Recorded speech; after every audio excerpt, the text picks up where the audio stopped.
فرد علوم کورس جس کے لیے ہم یہاں پر موجود ہیں، علم دین کی حقیقی وسعت اس قدر زیادہ ہے کہ آپ اس بات سے اندازہ لگائیں کہ 1400 سال سے زائد کا زمانہ گزر چکا،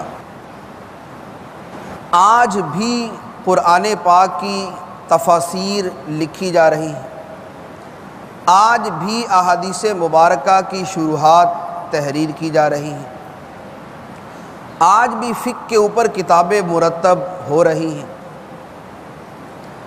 آج بھی مختلف موضوعات پر علماء کرام کی تصنیفات جاری ہیں، اور ہر آنے والے دن کے ساتھ نئے نئے مسائل، نئے نئے جزئیات سامنے آتے ہیں، نئے نئے احوال اور واقعات سامنے آتے ہیں۔ فقہاء کرام کی اصطلاح میں جسے نوازل اور حوادث کہا جاتا ہے۔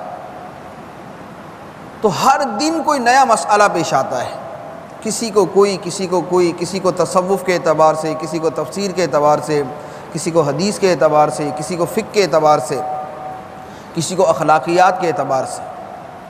تو علم دین کی جو حقیقی وسعت ہے وہ بہت زیادہ ہے، اور اس کے لیے اگر کوئی شخص اپنی پوری زندگی بھی صرف کر دے تو وہ یہ کہہ سکتا ہے کہ میں نے کچھ علم دین حاصل کر لیا۔ مکمل علم دین حاصل کرنے کا دعویٰ کوئی بھی نہیں کر سکتا۔ اب اس کے سامنے ہمارا یہ 63 دن کا کورس ہے،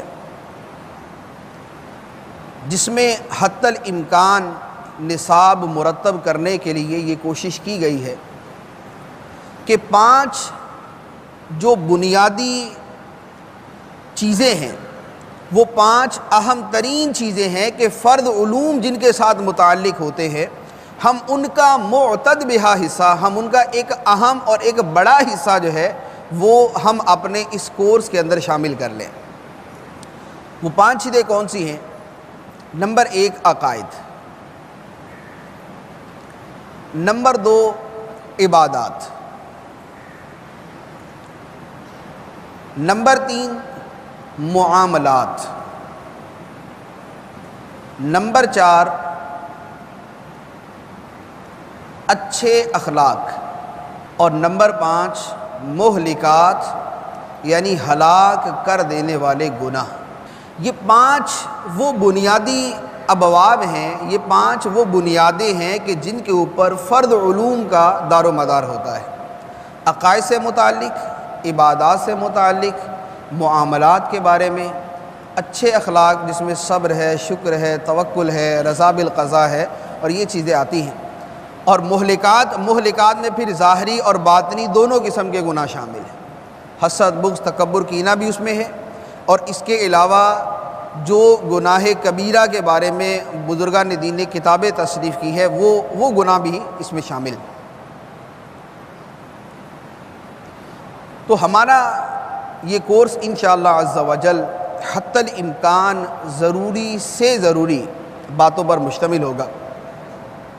علم دین حاصل کرنے کے لیے ہم یہاں پر حاضر ہیں، اور علم دین کے فضائل بکثرت ہم سنتے بھی ہیں، سناتے بھی ہیں، پڑھتے بھی ہیں۔ اللہ عز و جل نے ارشاد فرمایا انما یخشی اللہ من عبادہ العلماء، اللہ سے اس کے بندوں میں صرف علماء ہی ڈرتے ہیں، اللہ سے اس کے بندوں میں صرف علماء ہی ڈرتے ہیں۔ یہ قرآن پاک سورہ فاطر کی آیت مبارکہ ہے۔ مزید ارشاد فرمایا یرفع اللہ الذین آمنوا منکم والذین اوتوا العلم درجات، اللہ تبارک و تعالی تم میں ایمان والوں کے اور علم والوں کے درجات بلند فرمائے گا، تم میں ایمان والوں کے اور علم والوں کے درجات بلند فرمائے گا۔ اور ایک اور آیت مبارکہ سورہ زمر میں ارشاد فرمایا قل هل يستوي الذين يعلمون والذين لا يعلمون، اے محبوب تم فرما دو کیا علم والے اور بے علم برابر ہیں؟ کیا علم والے اور بے علم برابر ہیں؟ یقیناً نہیں، علم والوں کے درجات اللہ تبارک و تعالیٰ نے بلند فرمائے۔ احادیث مبارکہ بھی اس موضوع پر بے شمار ہیں، صرف ایک دو احادیث مبارک عرض کرتا ہوں۔ جیسے ہم یہاں پر علم حاصل کرنے کے لیے اپنے گھر سے نکل کر آئے، سرکار دو عالم صلی اللہ تعالیٰ علیہ وآلہ وسلم نے ارشاد فرمایا جو شخص علم حاصل کرنے کے لیے اپنے گھر سے نکلا جب تک وہ واپس اپنے گھر نہیں پہنچتا وہ اللہ عز و جل کی راہ میں ہے، وہ اللہ عز و جل کی راہ میں ہے۔ تو ہم جتنی دیر یہاں پر موجود ہیں اتنی دیر تک ہم اللہ عز و جل کی راہ میں ہیں، اور اللہ تبارک و تعالیٰ کی راہ میں نکلنے کے جو فضائل ہیں ان میں بہت سے فضائل ہمیں حاصل ہوں گے۔ پھر یہاں پر ہم سیکھنے کے لیے موجود ہیں۔ بعض اوقات ہمیں کوئی بات سمجھ آتی ہے، بعض اوقات نہیں آتی۔ کئیوں کو پریشانی ہوتی ہے کہ یار ہمیں سمجھ تو نہیں آئی کیا بیان ہوا، تو جن کو سمجھ آ گئی ان کی بھی فضیلت، اور جن کو سمجھ نہ آئی اللہ تبارک و تعالیٰ نے ان کو بھی فضیلت عطا فرمائی۔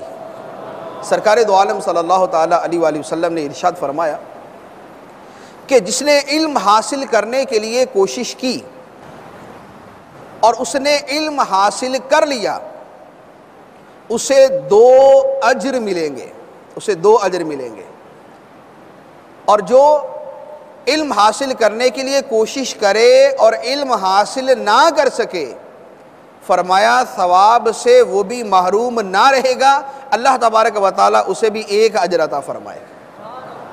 تو جسے نہ بھی سمجھ آئے لیکن وہ علم کے لیے کوشش کرنے کے لیے نکل پڑا اور علم کے لیے کوشش کرتا ہے، اللہ تبارک و تعالیٰ اسے بھی محروم نہیں چھوڑتا۔